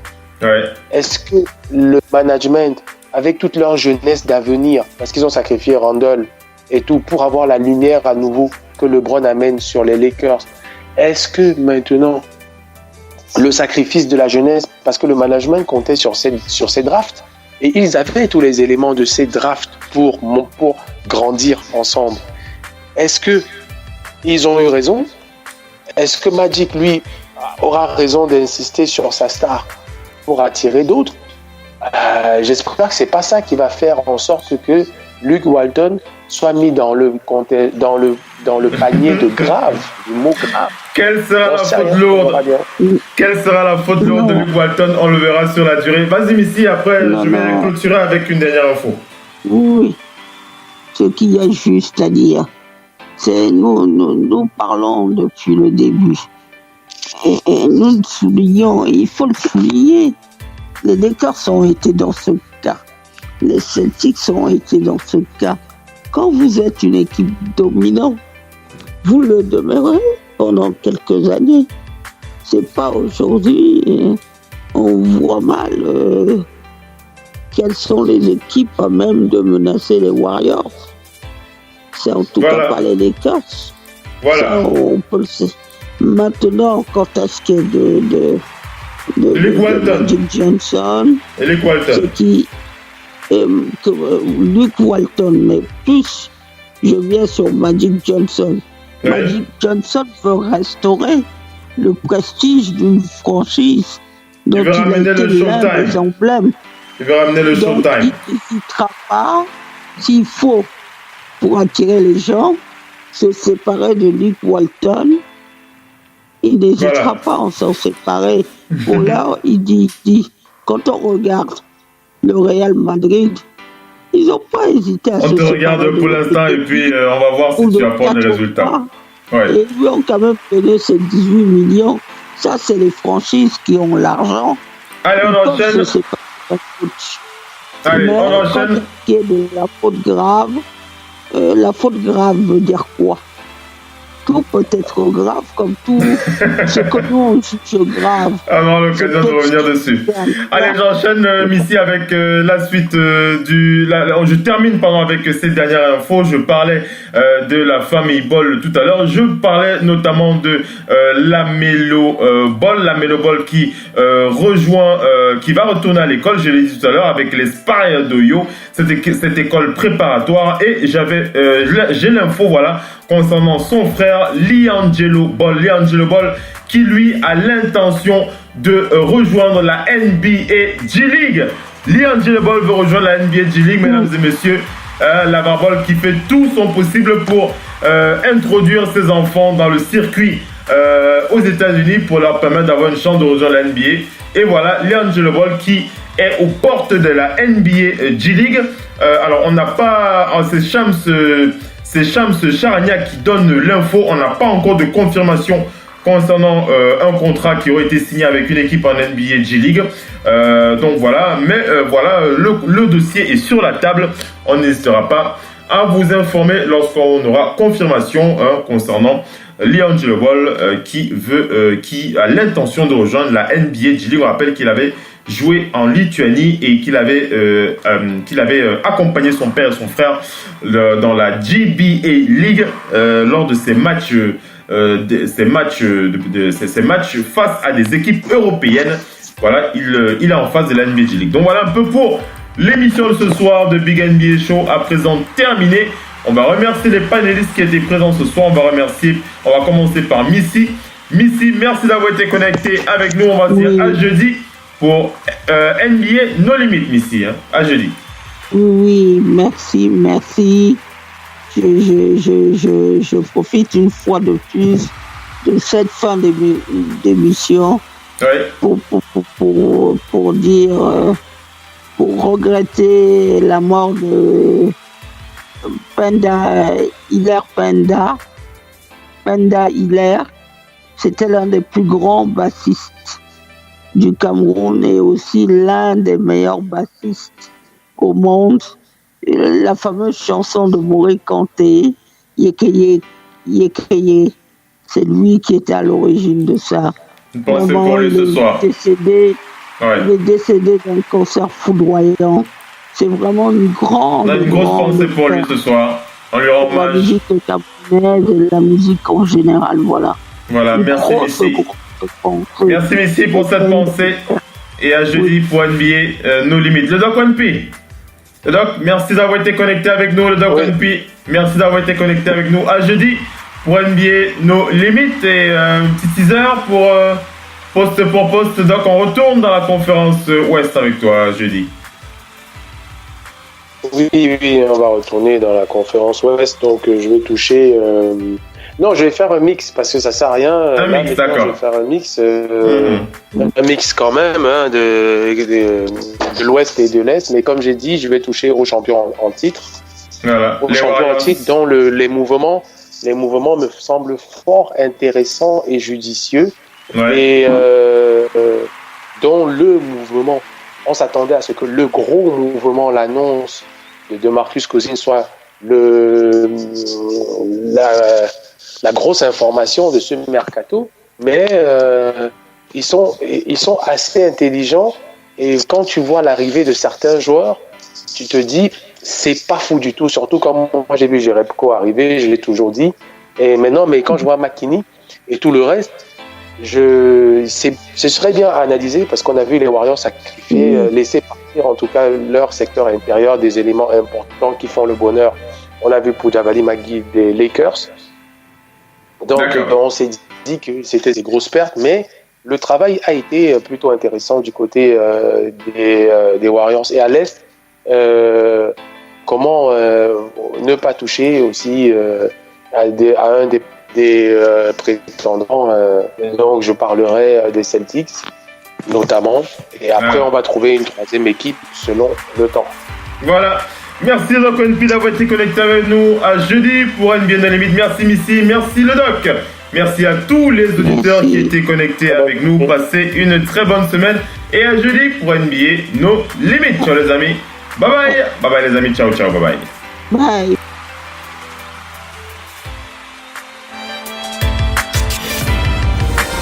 La radio qui vous parle de NBA, c'est Radio Off Basket. Le basketball, c'est mieux à la radio. Hey, gros débile! Ouais, toi, la tête de veau. C'est bien à toi que je cause. Si tu peux pas faire mieux que ça, je te conseille de pas encombrer mon terrain et de rentrer chez toi, mon pote. Tu joues, mec. Au fait, ton petit copain, c'est pas super souris. Non, sans déconner, t'es trop mignonne pour jouer au basket, ma belle. Non, c'est marrant, mais t'as le bras au Z chaque fois que t'envoies le ballon. Putain, tu vas pas la fermer? Et tu te prends pour le Zorro des Blacks? Et on se tire ailleurs. Non, sérieux. Et ton crâne rasé, j'ai un porte-à-dos à mouche. C'est con qu'à l'hôpital, on soigne pas ces types-là. À l'hôpital? J'en connais un pour ta lobotomie, gros cul de poil ballon. Toi et ta mouche à merde blanche, retournez de ma part au pays imaginaire. Et dis à Peter Pan qu'il emmerde pas mon pote, le capitaine Crochet. Vous êtes des PD. Mais qu'est-ce que tu branches? Je sais ce que je fais deux choses. Quoi? Qu'est-ce que tu fais? Je les fais chier, ces types-là, si on les fait chier, ils jouent mal. Non, t'es con et tu m'embarrasses. Voilà ce que tu fais. Ouais, ça c'est la deuxième chose.